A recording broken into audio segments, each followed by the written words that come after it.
The letter arrived on a Tuesday, its expensive cream envelope standing out among my stack of student papers. My father's law firm's logo gleamed in the corner, bringing back memories I'd spent 20 years trying to forget. Ms. Alexandra Mitchell, we are writing to inform you of changes to your parents' estate planning. I set the letter down, my hands trembling slightly. After 2 decades of silence, this was how they chose to communicate. Through their lawyers. My name is Alexandra Mitchell, though these days most people know me as Ms. Mitchell, founder of Bright Horizons Academy. At 42, I've built something I'm proud of, something that matters.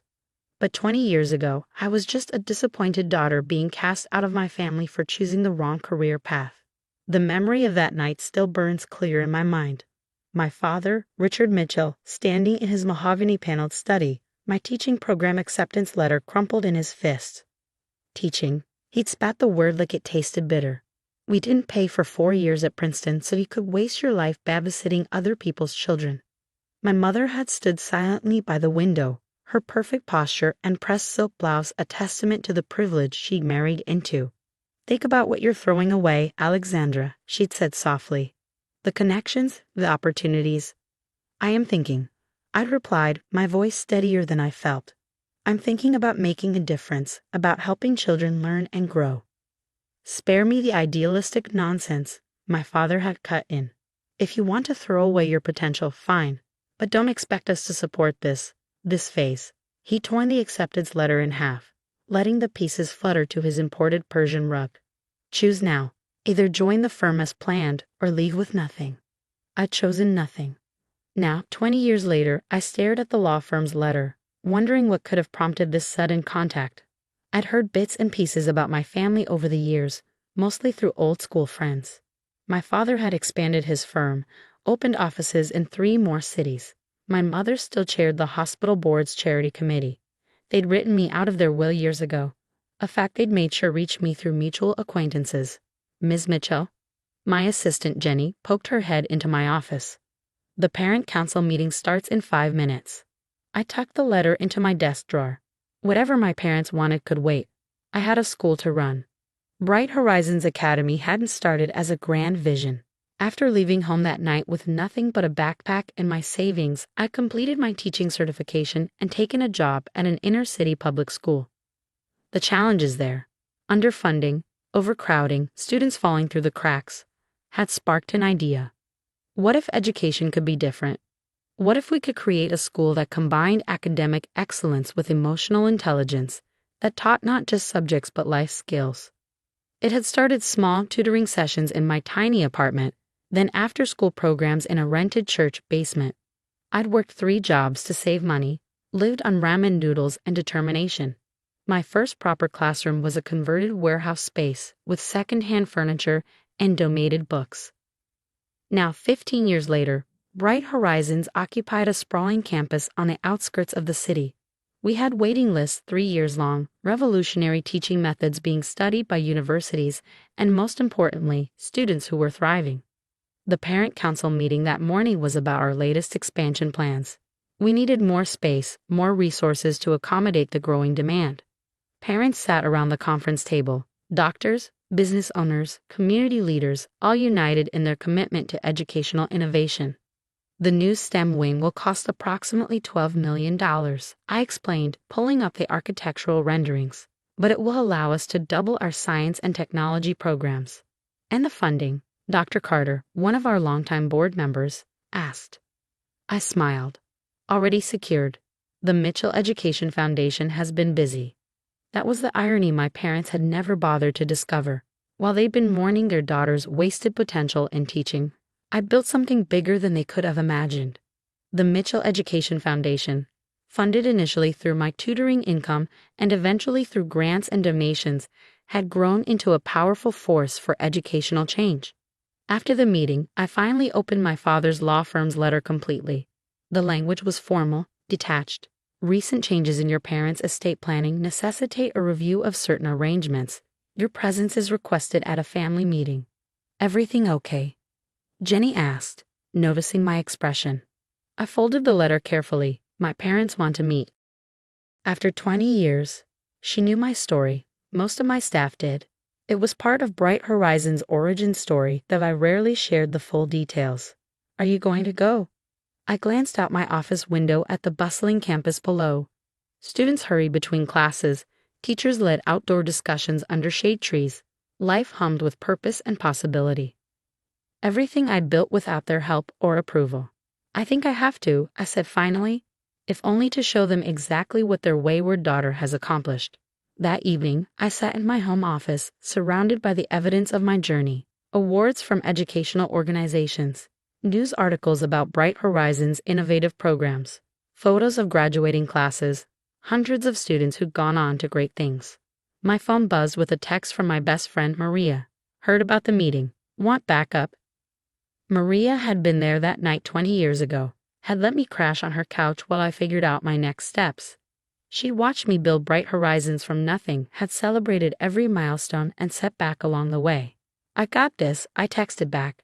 Time to show them what teaching can really achieve. I pulled out an old photo album, one of the few things I grabbed that night. In it was a picture of my 5th grade teacher, Mrs. Rodriguez, the woman who'd first shown me the power of education to change lives.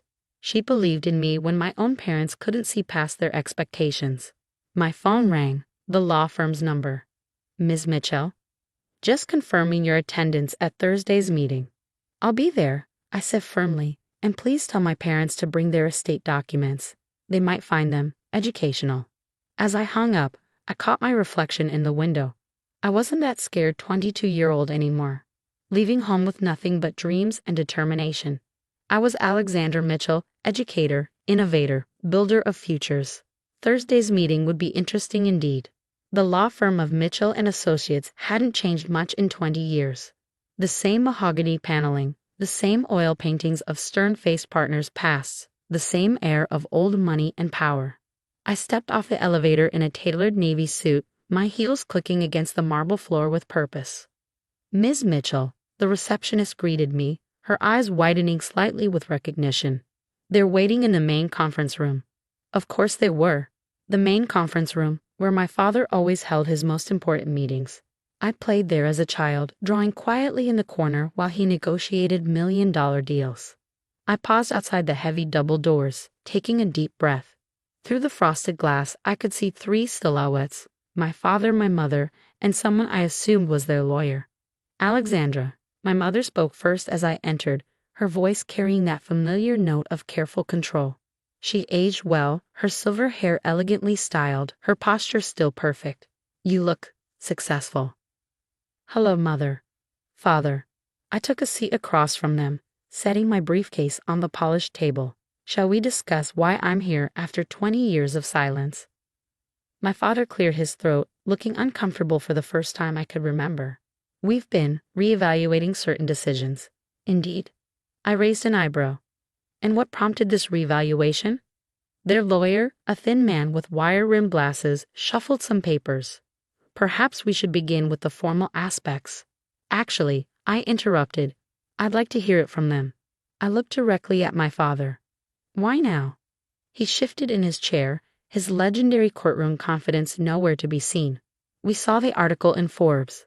About Bright Horizons Academy. Ah, the article. America's most innovative educator. How Alexandra Mitchell is revolutionizing private education. It had come out last month, complete with a detailed analysis of our $100 million endowment and growing national influence. Fascinating reading, my mother added quickly. We had no idea. No, you didn't. I agreed calmly. You were too busy being ashamed of my career choice to notice what I was building. Alexandra, my father started, but I held up a hand. Let me finish. For 20 years, you've had nothing to say to me. No calls, no cards, not even when Bright Horizons won the National Excellence in Education Award. Not when we opened our second campus, not when the governor appointed me to the State Education Board. I pulled out my tablet, bringing up our latest financial reports. Would you like to know what your wastrel daughter has been doing while you were pretending she didn't exist? Without waiting for an answer, I began presenting the numbers. Our annual budget, our expansion plans, our scholarship programs. The foundations we'd established, the lives we changed, the future we were building. The Mitchell Education Foundation currently manages assets of over $150 million. I concluded. We've sent over 3,000 students to college who might never have had the chance otherwise. And yes, Father, some of them even became lawyers. The silence that followed was deafening. My mother dabbed at her eyes with a monogrammed handkerchief. My father stared at the financial reports, his expression unreadable. "Why didn't you tell us?" he finally asked. I laughed, though there was no humor in it. "Tell you? You made it very clear that teaching was beneath the Mitchell family dignity, that I was throwing my life away. Why would I come back to report my success to people who couldn't see the value in education?" "We were wrong," my mother said softly. It was the first time I ever heard her admit to a mistake. "We were so focused on the path we chosen for you, that you missed the path I chose for myself," I finished. "The path that's helped thousands of students find their own way." The lawyer cleared his throat again. "Perhaps now we should discuss the estate changes." I turned to him, my voice steady. "No need. I've seen the documents you sent. You want to add me back into the will, make me a heir again now that I've proven myself worthy of the Mitchell name." My father leaned forward. "Alexandra, please, we're trying to make things right." "Make things right?" I opened my briefcase and pulled out a folder. "These are the names of every student who's graduated from Bright Horizons in the past 15 years. Their stories, their achievements, their dreams. This is what making things right looks like." I stood up, smoothing my skirt. "Keep your money. I've built something far more valuable than your estate could ever be." "Wait," my mother called as I reached the door. "The gala next month, the hospital's annual fundraiser. Would you consider attending? As my guest?" I paused, hand on the doorknob. "Actually, I'm the keynote speaker. The hospital is partnering with Bright Horizons on a new medical education initiative. But you'd know that if you read past the first page of the Forbes article." Walking out of Mitchell and Associates felt different this time. 20 years ago, I'd left in tears, my dreams seemingly shattered. Now I left with my head high, knowing exactly who I was and what I'd achieved. My phone buzzed as I reached my car. A text from Jenny. "Emergency at school. Mrs. Thompson's advanced chemistry class accidentally created foam that's taking over the science lab." I smiled, already turning toward Bright Horizons. This was where I belonged, dealing with exploding experiments, inspiring young minds, building future leaders. But life has a way of surprising you. 2 days later, a package arrived at my office. Inside was my original acceptance letter to the teaching program, the one my father had torn in half. The pieces had been carefully taped together and framed along with a note. "We saved it.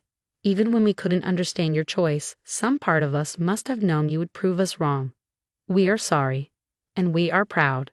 It wasn't forgiveness. Not yet. That would take time, trust, and probably more than a few uncomfortable family dinners. It was acknowledgement of my choices, my success, my vision. I hung the framed letter in my office, next to our first student's college acceptance letter. Both represented the same thing: the power of believing in yourself when no one else does. The following week, I received another surprise. My father had nominated Bright Horizons for the city's Business Excellence Award. My mother had joined our parent advisory board. Small steps, but steps nonetheless. During our next board meeting discussing the new STEM wing, Dr. Carter mentioned seeing my parents at a recent education fundraiser. They couldn't stop talking about their daughter, the educational innovator, he said with a smile. "Funny how things change," I replied, but I was smiling too. That evening, standing in front of my office window watching students leave for the day, I thought about legacy. My parents had wanted me to continue their law firm legacy. Instead, I built my own, one that would impact generations to come. A knock at my door interrupted my thoughts. A student, Emma, one of our scholarship recipients, stood there clutching a college acceptance letter. "Ms. Mitchell." I got in, just like you said I would. I hugged her, remembering my own dreams at her age. "I never doubted you for a second." After she left, I sent a text to my parents. "Student just got into Princeton. Guest teaching has its moments." Their reply came quickly. "Dinner this weekend? We'd love to hear all about it." Sometimes the greatest victory isn't proving others wrong. It's proving yourself right. And sometimes the hardest people to teach are the ones who think they already know everything. I picked up my bag, ready to head home. Tomorrow would bring new challenges, new opportunities, new chances to make a difference. That's what education is all about, not just learning from the past, but building toward the future. And my future? It was exactly where I'd always wanted it to be, in a classroom, changing lives, one student